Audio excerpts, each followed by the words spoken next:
Well. Welcome to part 2 of the Heretic Happy Hour Live 1-year anniversary podcast. I don't have to introduce myself again, do I? No, I'm not going to. All right, so welcome. Thank you guys for coming.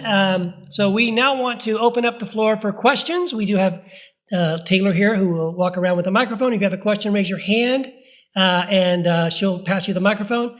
I hope you have questions, because if not, this will be extremely short and very embarrassing. So I hope you have questions. Please bring us your question. And if it's about the topic of church, that's great, but it doesn't have to be. It can be about anything having to do with, in general, No. All right, we do have a question. Okay.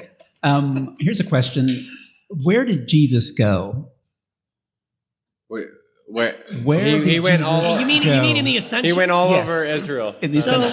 So Jesus physically ascended from the Mount of Olives. He shot up into the atmosphere. He went past the moon. He kind of just shot off, and he's physically floating somewhere near Alpha Centauri. Yeah, that's a good question. I don't know. That is a great question. So I think what it begs another question, which is the ascension. Was the ascension of Christ literal? Did he literally physically float into the sky and just disappear out of sight? And if so, then did he translate to some spiritual realm? And yet supposedly he's still physically in a physical body, right? With scars and all that. That is a great question, guys. What do you think? I don't know. That's a good answer. Yeah. I have no. Well, it's hard because it's hard because when you say what literally happened, well, what do you mean by literal? If you were standing there that day, what would you have seen?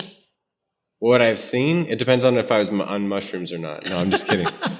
I have no clue. I think there's a literal truth behind the ascension in that I see Jesus as Lord and Jesus as the icon of the Father. What God is like, we see in Jesus.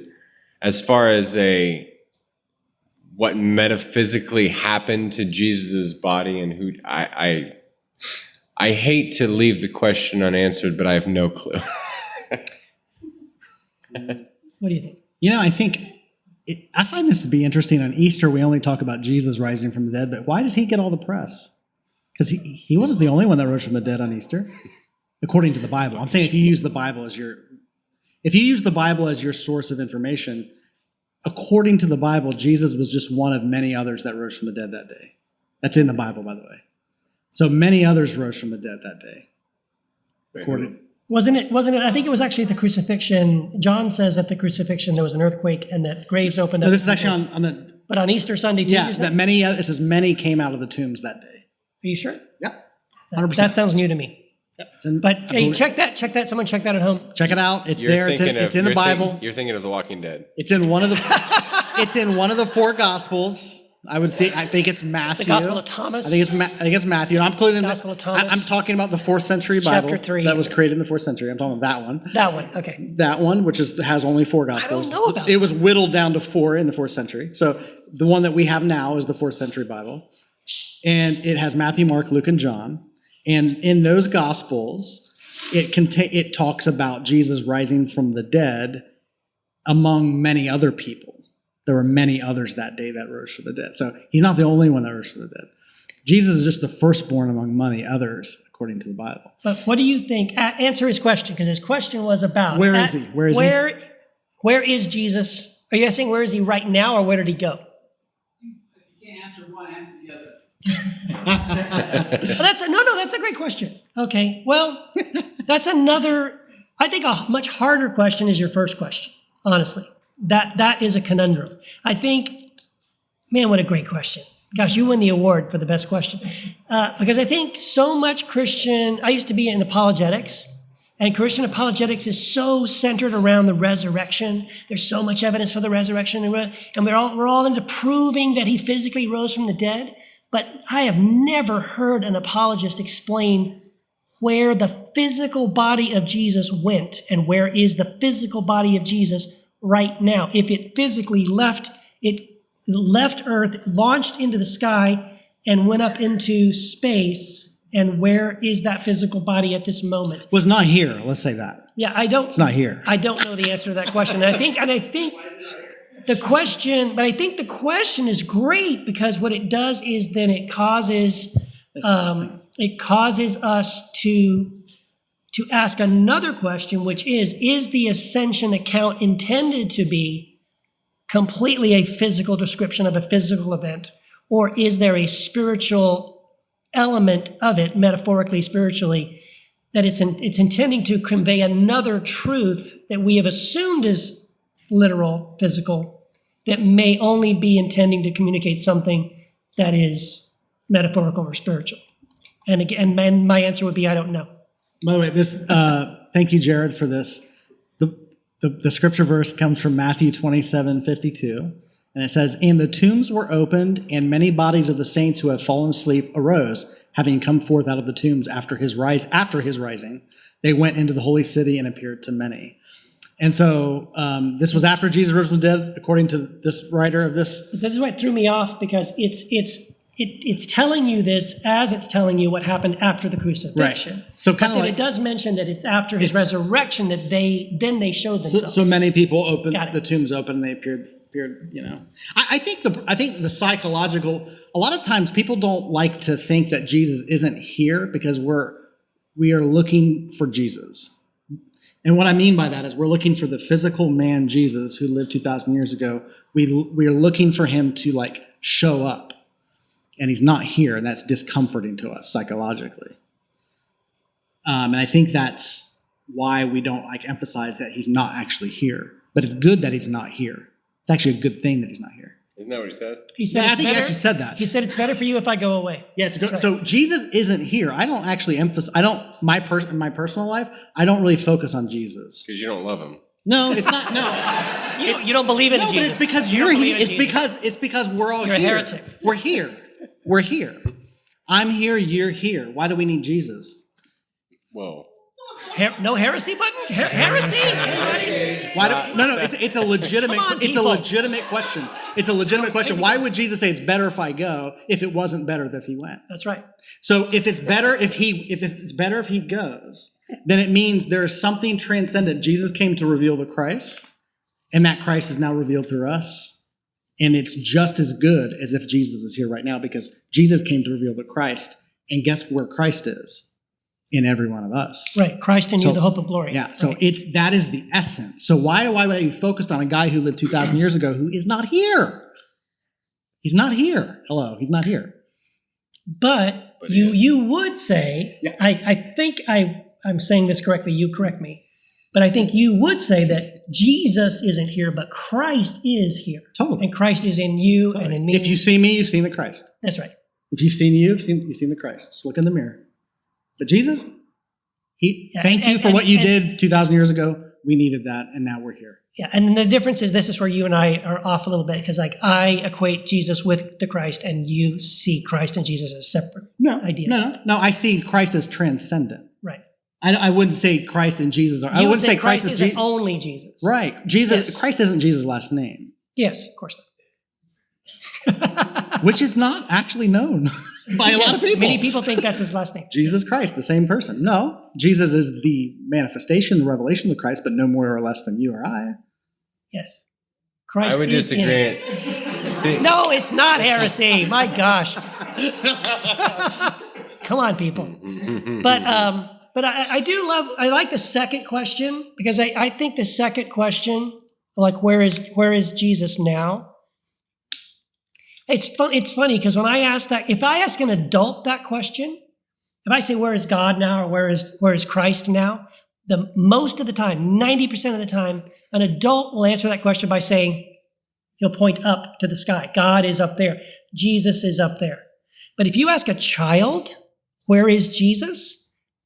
They'll point to themselves in their heart. Jesus is here. I don't think my daughter would. I think she'd be like, what are you talking about? You're hanging out at the wrong elementary schools. I would say what lives in me is Christ. Mm-hmm. But that would include you, include Jesus, who lived 2,000 years ago, to include everything and everybody, Right. not just Jesus. All right. Awesome. We did not answer your question, but we had a great time not answering it. And I think it's a great question. Anyone else? I think I might be able to answer the question. All right, you got it. All right, so I think I could buy the literal ascension for the benefit of a couple of first century Jewish guys, because if Jesus is going to do anything, he's got to do it better than another guy who flew off in a flaming chariot. Yeah. So, okay, yeah, he literally ascended into the sky. But then to answer the second question, which we can't do, where was he before he appeared in the upper room to his apostles, to everybody? Where was he before he appeared on the road to Emmaus? Mhm. Right. That's where he is. I am that I So, am. Okay. Oh, that wasn't a question. That was Clever your way of answer not to the answering. previous that was my question. answer. So I think, as soon as the resurrection, he was resurrected. He was already the Spirit, the counselor, although he wasn't really that until he totally left. But he still manifested physically to the benefit of those around him who knew him physically. Okay. Cool. That's a good theory, I think. Anyone else have a question? You have a question? I was just going to ask for a little bit of your clarification on the idea of community and how is that different from relationship? Because you said everyone should be in their community, whether you're seeing them or not, or wherever you're present with them. Whereas sometimes relationship seems more intentional. You're setting up meetings, be it just weekly friendship, get-togethers. But where do you see them different, not different? Are those both in that church category? That's a good question. Community, I think, I would say community is something that exists independent of anything you create. Because community isn't something you have to create. Community just is, and it just exists. So you create like events, but a lot of times people do that because they feel a lack of community. So they create events in order to experience community. And I think a lot of what's called church is an attempt to arrive at community. And so what happens, they create the event to get to the community. But the problem is that event has a beginning and an ending. And then you're only really a part of it if you come to it. But community is something that just always exists. So if you can understand that community always exists, it just is, then it becomes more natural for you to then just observe where do I fit in that? Like, what's my place in that? Who do I naturally have relationships with? And you just kind of flow in that. And it becomes less about, hey, because you put a lot of pressure on a thing if it has to deliver on community. It's like, we got to be part of community. I believe one of the essential human needs is to be connected in relationship. Love and connection is an essential human need. All of us need it. But if you have to create it, then there's a lot of pressure on like, man, this thing better deliver. This next hour or two better really deliver. It's like saying like, couples are in a relationship and they're like, well, our relationship is going to make or break based on how the date night goes. It's a lot of pressure on the date. That's why dating has a lot of pressure and it's not sustainable. And that's why people don't stay in it. You move beyond it into what do you move? You move beyond dating into this place where it's like, oh, this is kind of a way of life. This is kind of what we experience, and that's more natural. It's because dating's not sustainable because it's like a lot of pressure on the event. So I think if you look at the New Testament, you look at a lot of dating, you see the New Testament model as people getting together trying to figure out how this thing works, but it's not sustainable, and it wasn't for them, and I don't think it is for anybody, ultimately. Eventually, where we're moving to is just a place where it just is. And we're like living life and experiencing community, experiencing people for where they're at, and then entering into relationship with them and moving in that direction. So to me, my understanding of that is community. Just like if you're dating somebody, you would move into a place where you're actually like experiencing life with them, because that's the whole point of like creating these events to see whether or not you can function, But to me, once you move into that essence of like community, and to me, community is when you become present. So when you can become present, you get rid of your beliefs. That I don't say get rid of them in the sense you don't have any beliefs, but I mean, when you get rid of seeing people through the grid of beliefs, whether they belong to you or you're associating with them or not, then you can actually then become present to the point that you're like, oh, well, I'm here. Like if you just go to the grocery store or go to the mall or go or whatever, or at work or whatever you're doing, you can look around and go, oh, there's people here. And those are people that you can have community with. Then maybe you may have a relationship and then that kind of thing. So I don't know if that answers your question.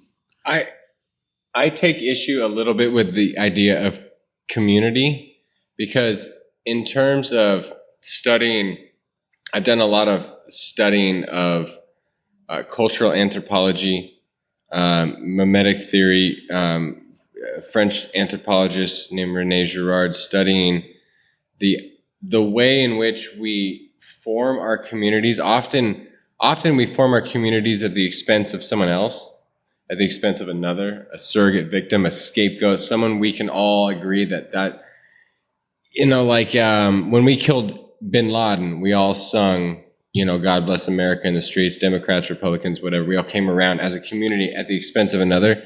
So often I guess I would take it. I didn't do that. Well, not all of us. I don't say all of us, but I know what you mean. A lot of us. You know what I mean? Many people. Oftentimes we form our communities at the expense of another. So, Nazi Germany came together at the expense of Jews. Oftentimes we come together at the expense of the LGBT. We say, well, they're the problem. So we all can agree that they're the problem, so we can come together. And so I have a problem with the idea of community in the sense of it's something natural. Well, it's something human that does help form our communities. I would say that so this is, I guess, if I was going to answer the what is church question, what is the true church of God? The community that comes together not at the expense of another, but embracing the other. Instead of killing a victim, breaking a body, or spilling the blood, we come together bread and wine. So, that whole Eucharistic subversive idea that we come together over a meal rather than the expense of another is, I think, a very anthropological way to say that in the way that we've always structured our communities, it's been at the expense of someone we can all agree is the problem for our issues. Well, I think the Christian method, or the Christian answer, or the true church answer is, well, we realize this is what we do, and instead of doing that, we're going to embrace the other, and we're going to bring them to the table, and we're going to share a meal instead of breaking a body. So I don't know if it's a natural idea to come together just naturally with a community and love and all that sort of thing. It seems like the natural thing to do is to do it at the expense of another. The unnatural or Christian way is to do it by including the other, Yes. Including the one we want to scapegoat. The Judas. Jesus washes the feet of Judas, knowing this. Okay, can I jump in? I don't want to put words in this motherfucker is about to sell me out. I'm about to wash his feet. I'm about to break him. So when you say that's unnatural, it's natural to our true nature. It's natural to true nature. It's unnatural to our anthropological, cultural, tribalistic, false nature. False nature. Yeah. But our true nature would say, Matthew, you're a tax collector. You are seen at odds with a political zealot because, tax collectors were seen as the sellouts to the Romans. Sure. And so Jesus said, you belong, and you, the political zealot, James and John, you belong too. Yeah. Because everybody belongs. That's a great point, yeah. I think the great thing, what I love about, I totally agree with this, the whole idea of tribalism is such a toxic thing, and it's not a good thing. Tribalism is a horrible thing. And tribalism totally exists within Christianity. Unfortunately, that's why you have Baptists and Methodists and Episcopals and Lutherans and Presbyterians, and they each have their own sort of tribalistic ways of dealing with each other. Jesus is not tribalistic. And to be truly someone who follows Christ it's genius, because Jesus says, follow me. And when you follow Jesus, you discover someone who isn't tribalistic, who actually every parable he tells, he makes the enemies of his own tribe the heroes of the story. Yeah. Always, right? He's the untribalistic. The Samaritan story should shock us to the point where if we told it now, the Samaritan would be an ISIS member. An ISIS member, exactly. That should shock the shit out of it. And that's how shocking it would have been. That's what it was, right. Exactly. So I wanted to, exactly. So I think that's the genius of true Christianity, a Christ-like way of believing where there is no tribe. There is no, like your shirt says, just us. There's no them. It's Which you just can us. get now at the Heretic Which is Happy available Hour.com. now. Yeah, sorry. No, but I wanted to say, I want to answer, just respond real quick to the community question and something that you said, Jamal. I agree. Events don't create community. But if you have genuine community, you might plan an event. In the same way, using your metaphor, dating may not create love, but once I fall in love, I might go on a date, right?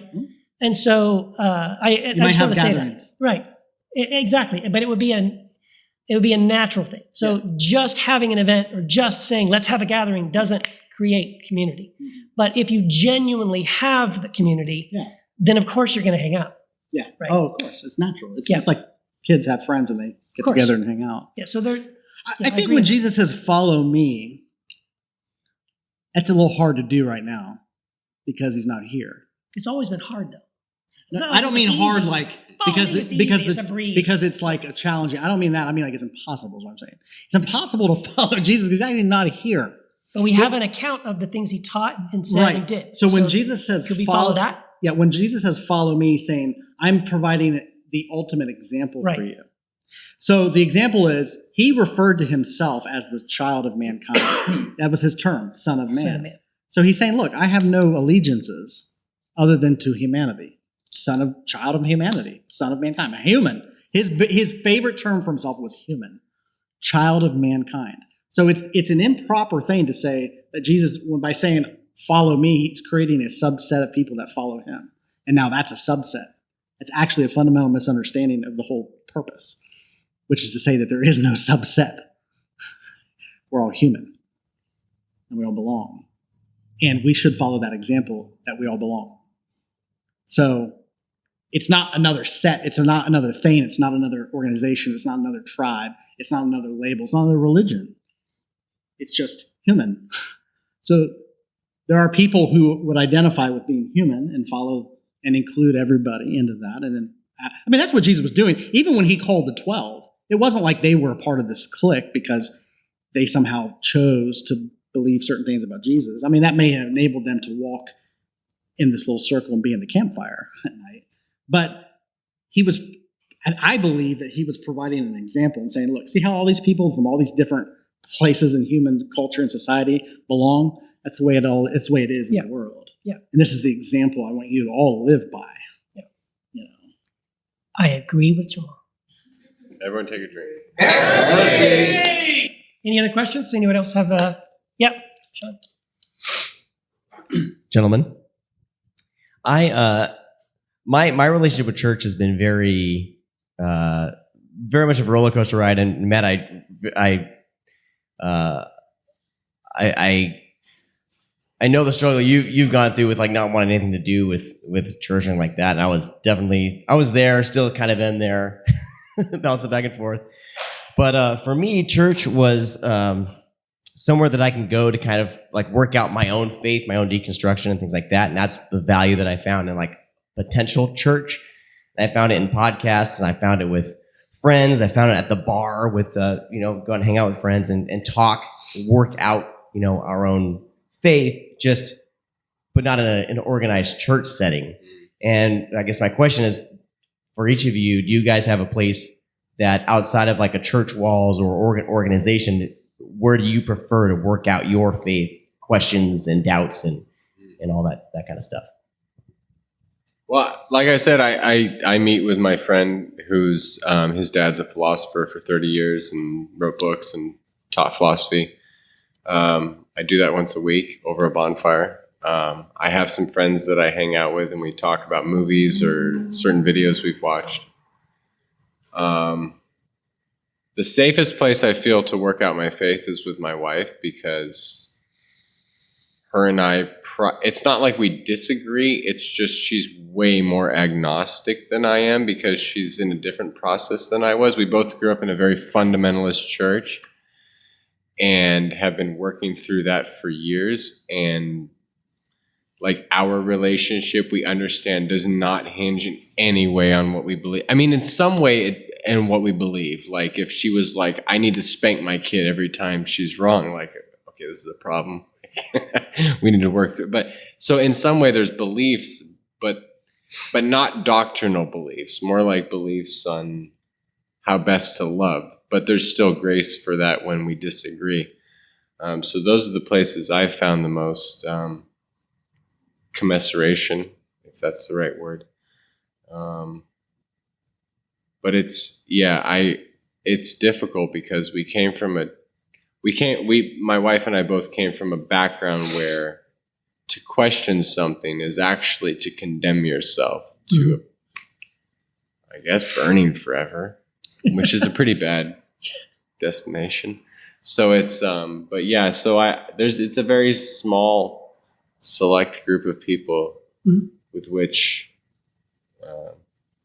we feel like there's opportunity to question something and to be okay with an agnostic belief or I'm okay with not knowing that answer. So I'm not okay where Jesus is. I'm okay with not knowing where Jesus is.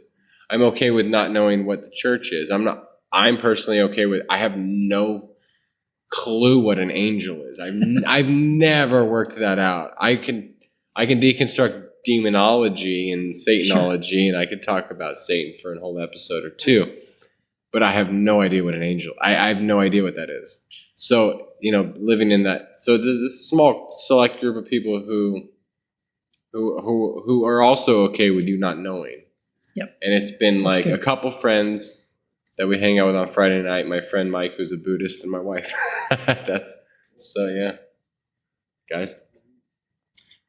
For me, I've had different seasons. So I think life is seasonal. It's not like you arrive at a season. It's just recognizing the season you're in. I've had seasons where I was working out my faith by being a part of a traditional church. So I would come on Sunday and I would listen to the sermon and I'd sing the songs and be part of the midweek Bible study. And that was what I needed at that time.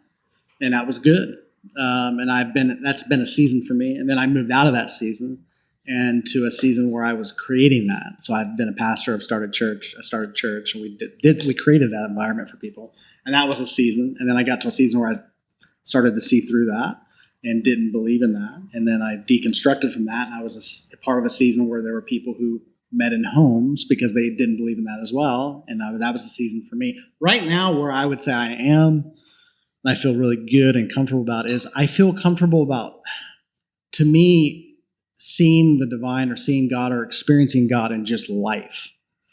And just like that means in the morning with coffee or interacting with my girlfriend or watching a movie or getting together for dinner or meeting with groups of people like this.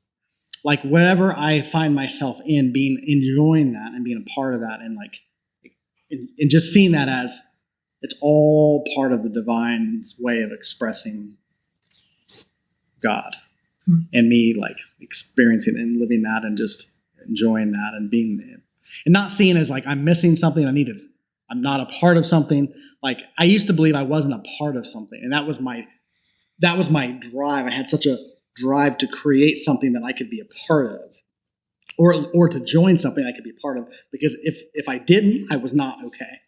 Because I felt like I wasn't a part of something.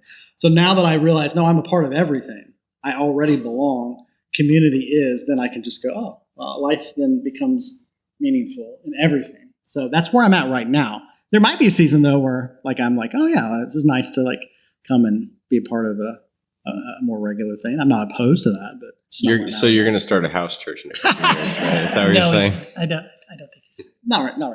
Probably not. I have no plans to do that. It's funny because I've processed things verbally.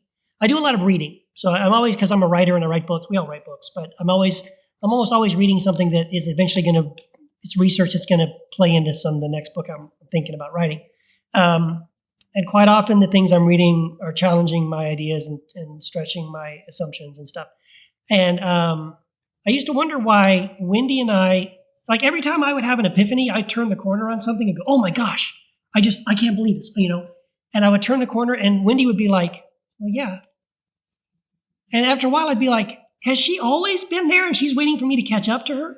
What is that? We've never had a problem. We've never gone across, I went this way and she went that way. And I asked her one time, why is that? And she goes, Keith, you stop and read like every cool thing in every book you're and I realize, yeah, I do. I go, oh my gosh, check this out. And I'll read it to her because I'm excited about it. And I need to process it verbally. So because it's sort of like, that's why Wendy and I have always stayed on the same page, because I'm always bouncing ideas off of her, and she's so smart. She's a genius, and she is such a grounding in my life. And so I've really appreciated Wendy's feedback for me. And many times I have been wrestling with something or struggling with something I've been reading, and she's helped me process through it. It's been really great. I have a couple of friends in my life, not many, like maybe 2 people in my life. Oh, thanks. That yeah. And by the way, I have a podcast, and that's the truth. This podcast has been really great for me as well, because not only do I get to express, but I get to absorb and listen, and we get to dialogue. And by the way, we do this all the time. Anytime we get together without a microphone, we just sit around. We were at Ralph's house last time we were together, and I was like, Ralph's like, save it for the podcast. We should have recorded this, because we would talk about this stuff anyway. We just love this stuff. So yeah, I just want to say too, like, church for me, even the house church that we're having now, church has never been a place for me to deconstruct. Church has never been a place for me to work things out theologically. It just has, that just isn't the way it works. Doesn't mean I don't learn something. Doesn't mean once in a while something I don't go, oh, whoa, I didn't see that. But it's just, that's not the place I take my deconstruction to figure it out. You know what I mean? It's usually only with me and Wendy, or maybe with 1 or 2 friends, or this podcast. So. We got like 30 more minutes. So Please. Any other questions? Pass that mic around. Where did Cain get his wife? Anything. Come on. Anybody got a question? Yeah, over here, Jason. Wait. We need a mic. This is a live show. We're recording this. Be a professional. We need with a microphone. So, Jason. Hey, guys. Do you think that we can get any hints about the meaning of church for us today from looking at the way the New Testament writers used the word, like the ecclesia, like called out that idea? How do we apply that meaning to now? I guess I should have put a period there. Yeah. See, ecclesia. That's a great question. This is how I'm understanding that these days. There's a guy, Carlton Pearson. I don't know if you guys. We interviewed him on our podcast. They did a movie on Come Sunday, Netflix. Great movie. Netflix did a movie on him called Come Sunday. Yeah, it's a true story about his deconstruction, but it's beautiful man. But one of the things he talked about, he talked about the term ecclesia as being, there are people who have revelation. Like, so you look at Jesus. So Jesus was the revelation of what God is like, and what humans are like, I really believe is that. And so then he preached the message. Like, he went out compelled to proclaim this message, the gospel. So, like, I always found it fascinating that it said that Jesus went out proclaiming, especially after John the Baptist, that Jesus went out proclaiming the gospel of the kingdom. This was before the death, burial, and resurrection of Jesus. So that means he had a message. Yes. And that message was something, which I find amazing. So he was preaching a message to people. And this message was about the idea that the reign of God, or the kingdom of God, has come to the earth. And actually, it's already here. And actually, it's within us. It's what his message was. And he was telling them, he's like, hey, the thing you've been looking for, it's within you. Love that message, by the way. Because people are like, I don't want to hear that. But it's like, so, and then of course the idea was like, well, who is Jesus? Well, who are you? Like, where do you get your authority? Like, he wasn't credentialed. He wasn't, he didn't go through the same schooling or any of that. It's like, well, no, I'm the Christ, the Son of the living God. Remember, we asked Peter that. It's like, who do people say that I am? Well, you're the Christ, the Son of the living God. He's like, well, okay, that revelation. And then he's like, and let me tell you who you are. So it wasn't just about Jesus. Jesus then turned around and was like, now let me tell you who you are. You are a part of this rock. You are Peter, which means you're a part of this rock. And upon this rock that you just declared, I will build my ecclesia, my community. So I honestly believe that the church is not everybody.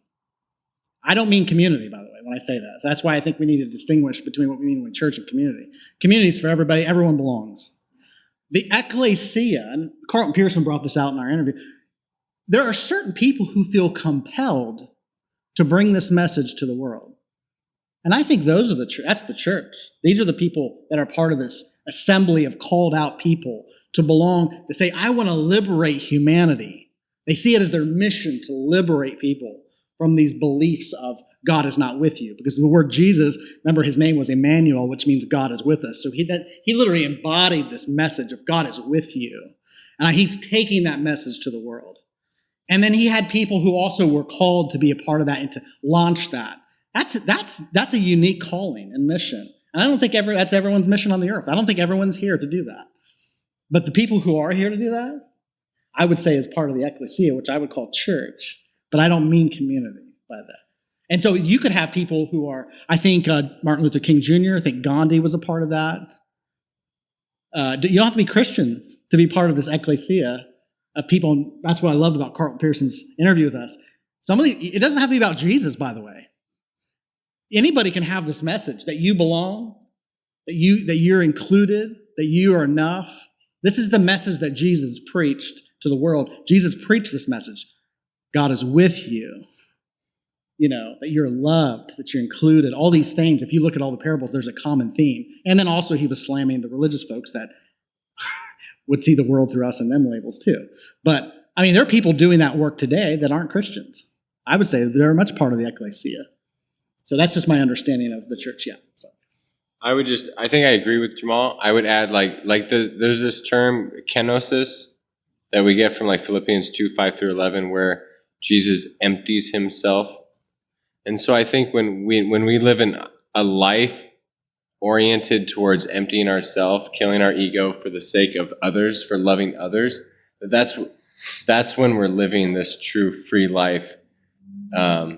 It sounds paradoxical. It sounds enslaving, like we're serving but when we choose to live a life oriented toward denying ourselves and living a life oriented in love for the other, that is the true calling of what Jesus, and which is why it's so hard, because especially in a Western context, a very individualistic context, it's very hard to live that, and it's also dangerous. It opens yourself up.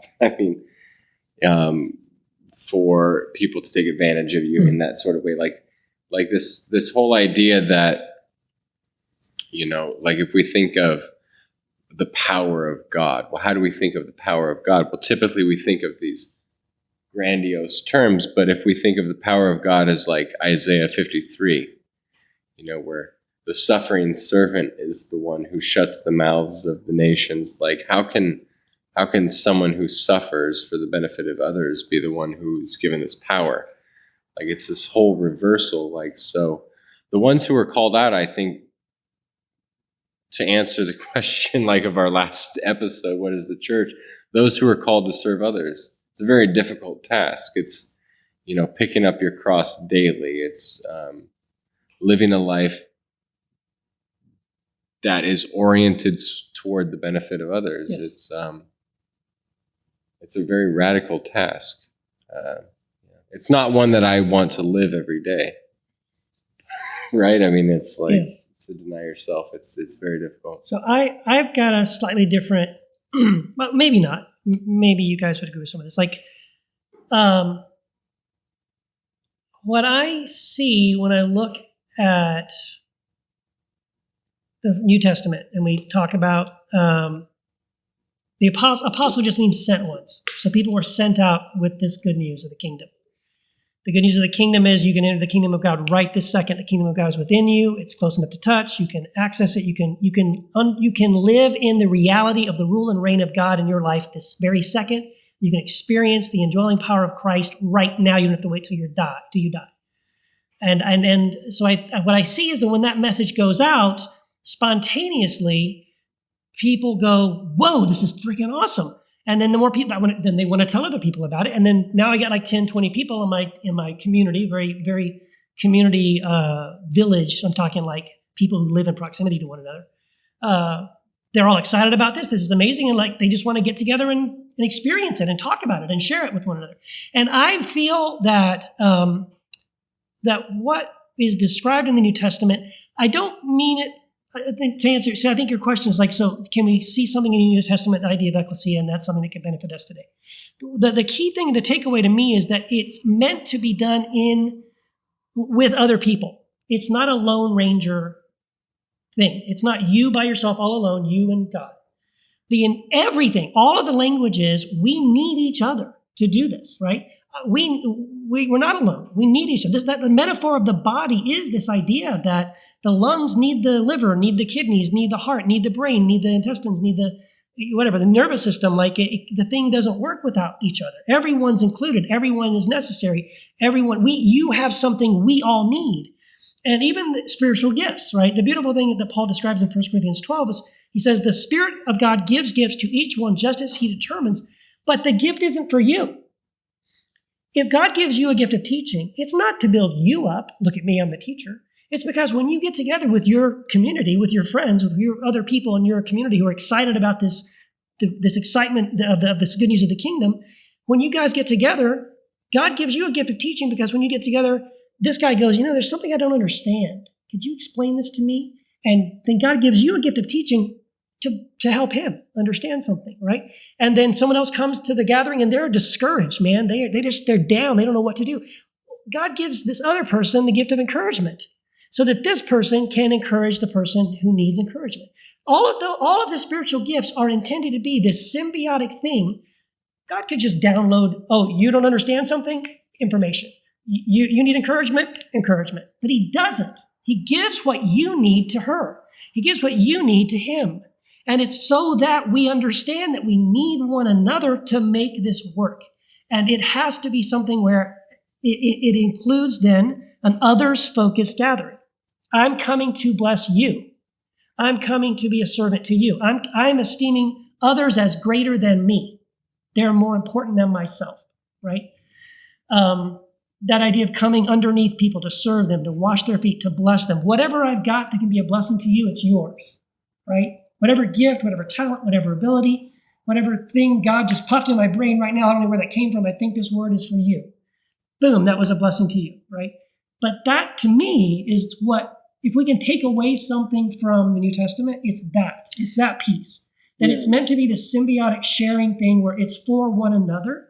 And we love one another and we express the love of Christ to one another in the ways that we serve and bless and honor one another as more important and greater than us. Yeah. So the original question, tell me again the question because I had a thought. No, I actually had a thought that, was it your original question again was? Yeah, I was just asking what you guys think we can apply from the New Testament. The New Testament, yeah, specifically the word that was used. Here's a thought that comes to mind, and just take it for whatever it's worth. At some point in our country, just using a political example, at some point in order to govern and get things done, we needed to have parties. We had to have the Republican Party, the Democratic Party, the Whig Party, whatever the parties that we've had, in our history. And that was how you organized and got things done. I personally think we're moving into a level of consciousness as a human species now, where that's no longer effective. We're seeing beyond that. We've actually hit the ceiling of that. We're going, that's still tribal at some point. And it's really not, it's keeping us from coming together. And I kind of would say that about the New Testament idea of church, right? So that's where it's controversial. I would say that was important then for them working out their understandings, but we've gotten to a place now where it really has gotten in the way. We don't need another group, in my opinion. We don't need another thing, another denomination. Really what's needed is just learning to actually see human beings as part of the same community and learning to just have relationships with the people that are in our circles to have a relationship with. So I might say that the New Testament model, you can learn from it, learn from what they experience. It's not bad. It's not like they did something wrong. I just don't know that that's where, that's 2,000 years ago. And we're moving forward. We're evolving. Again, the Bible shouldn't be seen. When we look at the scriptures, what I would call the 4th century compilation of scriptures, I don't think we should look at that book and say that's like a pigeonhole that keeps us operating this way. As much as we can look at it and go, oh, it's very interesting. We can see some insights, some things they learned, from their mistakes, also some things they learned from Revelation. And then say, but where are we today? And my personal inclination is like, I don't know. I kind of feel like we're moving beyond tribalism as a human species, that we're evolving to a point where that's just getting, not only just in religious terms, I'm not even talking about nationalism.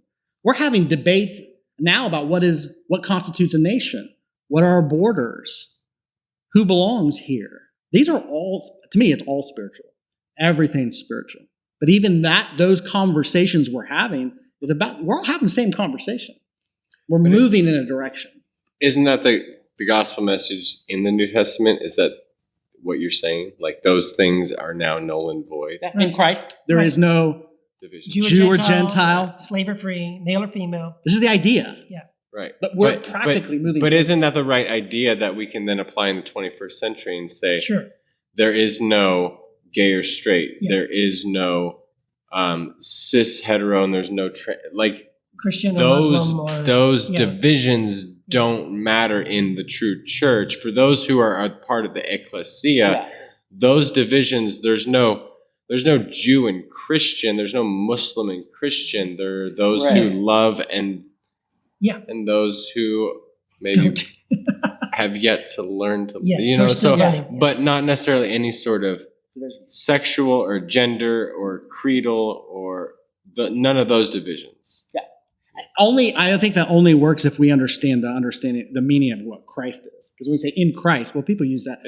Christians have been doing that all the time. So in Christ, that means Jesus. It means you must believe these things. It's all about our interpretation, right? Right. Exactly. Right. Yeah. But what if Christ is another? I love what Richard Rohr says. Christ is another name for everything. And that's his next book, which I think, hey, I can get down with that. Christ is another name for everything. Well, then cool, we can have this conversation. But if it's another name for a tribe, then we're back at the problem. So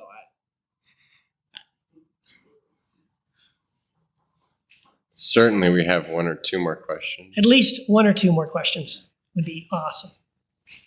Just got your phone, Jack. Oh, it's Jared's. Okay, look out. Here's the guy with the dangerous questions. Look out. Okay. Why is the fear of disconnection so strong? Dude, can you just ask something simple? Well, wow. Why is the fear of disconnection so? Well, it's a human thing, right? We all want to belong to something. I think I heard someone say once that every human being, I'm not sure where this came from, but every human being wants to believe something, belong to something, or become something. And I heard it used originally in the context. It's some psychological truth, supposedly, that it's been boiled down to, that every human being wants to believe something, belong to something, or become something. The context that I heard it expressed in, though, was more in the sense of using that as a way to begin a conversation with someone. In other words, if you meet a total stranger, start pulling out of them, what is it they want to believe? What is it they want to belong to? What is it they want to become? Because everybody wants one of those three things, or everybody wants those three things in general. I don't know. I just think it's a normal thing. Like we want to, families, you know what I mean? I think that when we're born, we're part of a family. The idea of not being a part of that family is horrible. And for many people, sometimes that's used against them as a tool, right? As a weapon against them. Like, well, if you believe this, or you behave that way, or you, whatever, don't agree with your parents on this, you're out of the family, right? And that's the ultimate, right? And then unfortunately, churches adopt some of that toxicity as well. If you don't believe the way we believe, or the way the pastor believes, or the way the denomination believes, then you're out. And it's quite often used as a weapon against people. It's fear and control, ultimately. But it only works, that fear and control only works if being connected really matters to us, right?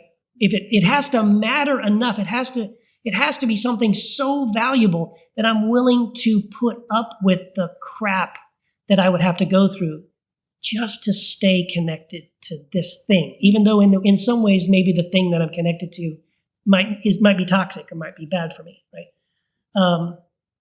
And so I don't know. I think it's just for me.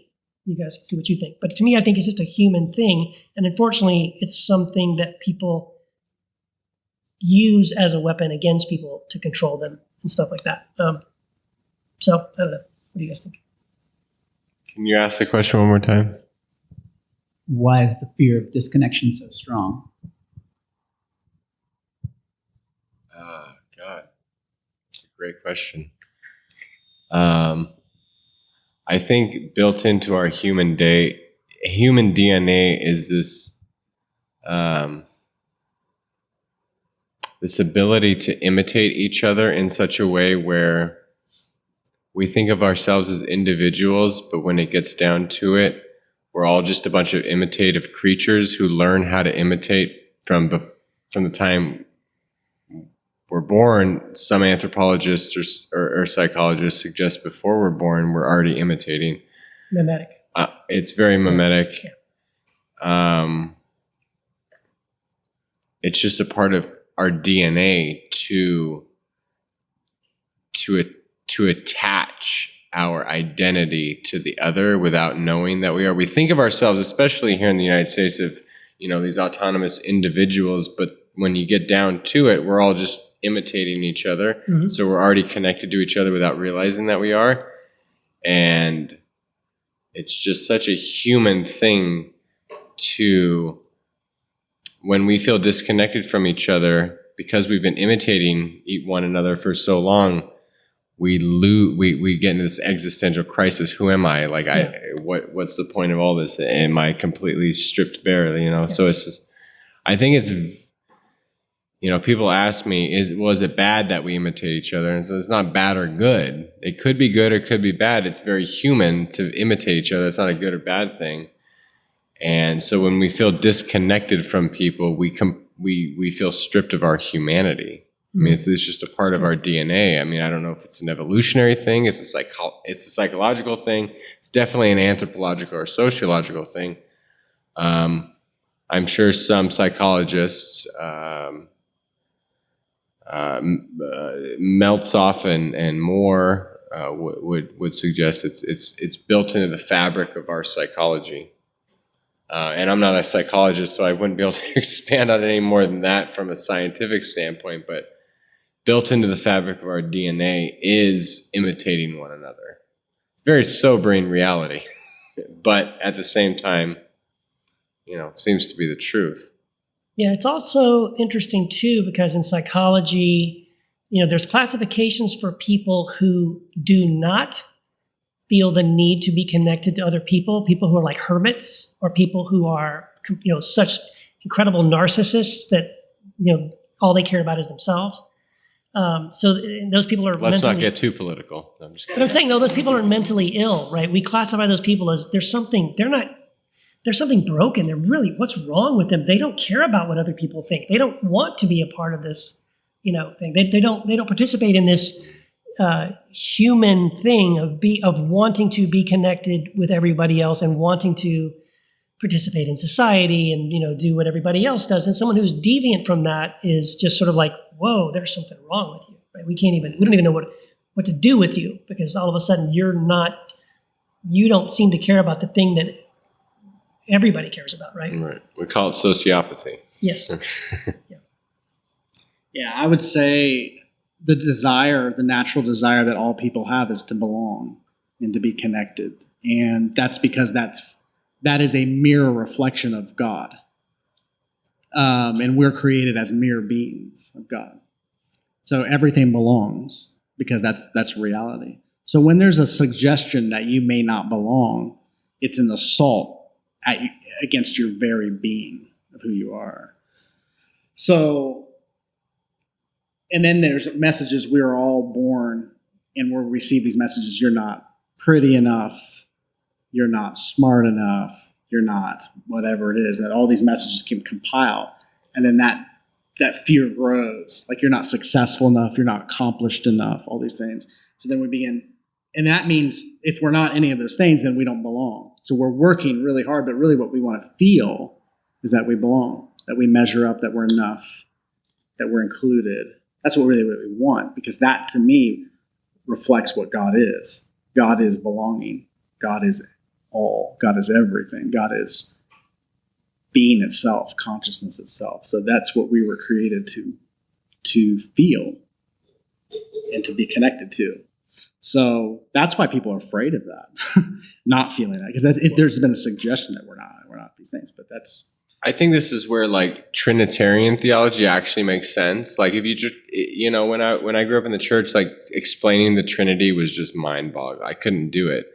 But it's like this sense of like, the one part of the Trinity, like giving to the other and the other giving back. It's like, that seems to be how human beings are wired. Like we're wired to, love one another. And, we always say it's better to give than receive. And we see it as this platitude, but it's honest true. Like if I can give my wife this amazing gift that she loves, like that's always more important to me than her giving me a gift that I'm like, oh, that's cool. Like I love this, but at the same time, like I would much rather like blow your mind with this like amazing poem or something. Like, so it's like this, I feel like we're wired to be in this like divine dance to like piggyback on Richard Rohr and Mike Morell's heretical book that got scathed by Christianity. But like, that seems to be the truth of our essence. Like we're supposed to be in this dance where we give to that. We find our belonging in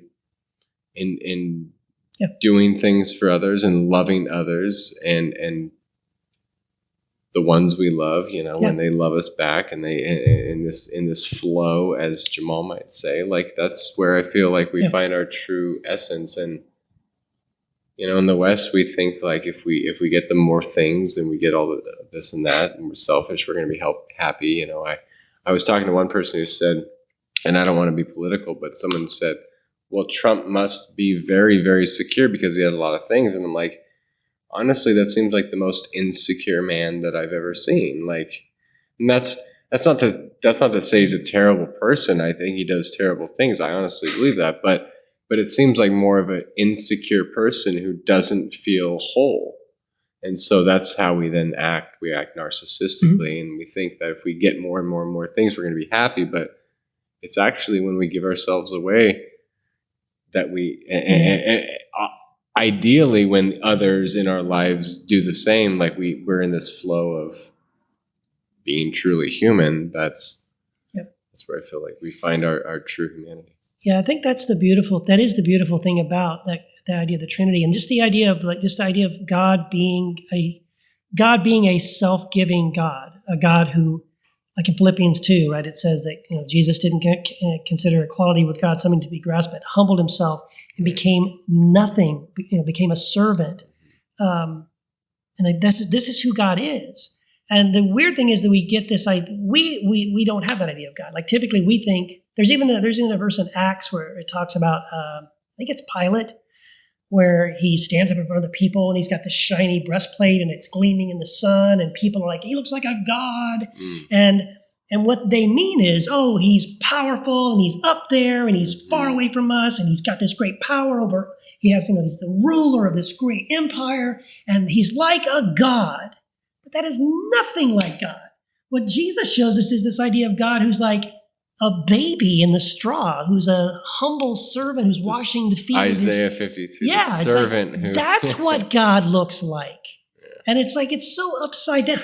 Wait, my glasses. It's like, it's so upside down from our typical way of thinking. It's like to reorient ourselves to the idea of, no, God isn't like that. God is humbling himself. He's serving us. He's loving us. He's giving up everything for us. And then the Trinity, that idea is so beautiful. Like, and you see this all the time, right? The Father exalts the Son. The Son says, I only do what I see the Father doing. The Father's greater than I. And then the Spirit says, oh no, it's not about me. It's about Jesus and the Father. And they're each deferring to one another. They're each lifting up the other. And so it's this sort of hurricane, whirlwind, tsunami of how they can consider others greater than themselves, right? And that we get invited into that. We're invited into that, right? That idea of they're saying to us, come on in. This is great. Come and share in this with us. The more of us who are doing this, who are emptying ourselves, serving one another, lifting others up, washing others' feet, giving what we have to be a blessing to others, that really is better. What's interesting about, it's sometimes mind-boggling when we say, oh, that like Jesus' example of like being born in a manger is a significant thing. Like, oh, he's just this common, lowly person. That's amazing. Well, the real reason it's amazing is because we think it's like, well, wait a minute, it looks like just like me or you or most people. Like A lot of babies were born just like that. well, yeah, all humans are common at some point. You probably have felt common at some point. You go, well, it's just I put on. You know how you put on your pants. You know how you live your life. It's very common. I just jump right into them. I just do it. And Just these- jump But both legs, boom, straight. And I think even if we were to look at like someone like Caesar or president or whoever, like if they're being honest with themselves, I mean, they feel that too. We all feel vulnerable and insignificant at some points. But maybe that's what God looks like because that's what we look like. Maybe that's the real thing. It's like it's not a news flash that God is low. Like, oh, it's amazing that Jesus lowered himself. Well, maybe that's just what we all are like. And he's just saying, hey, by the way, here's the news flash. You guys look like God. I'm just here to show you that. It's always been that way. Awesome. That's what I think. Not to go on a tangent. Oh wait, you're playing the playing off music, and I'm about to start. Okay, I'm not even gonna say what I was about to say. We'll save that for the I will bonus. put it on our notes. There you go. We'll get it later. But yeah. Time flies when you're But having thank fun. you guys so much Thank for you guys for coming. being a part of our first recording. Thank you. First annual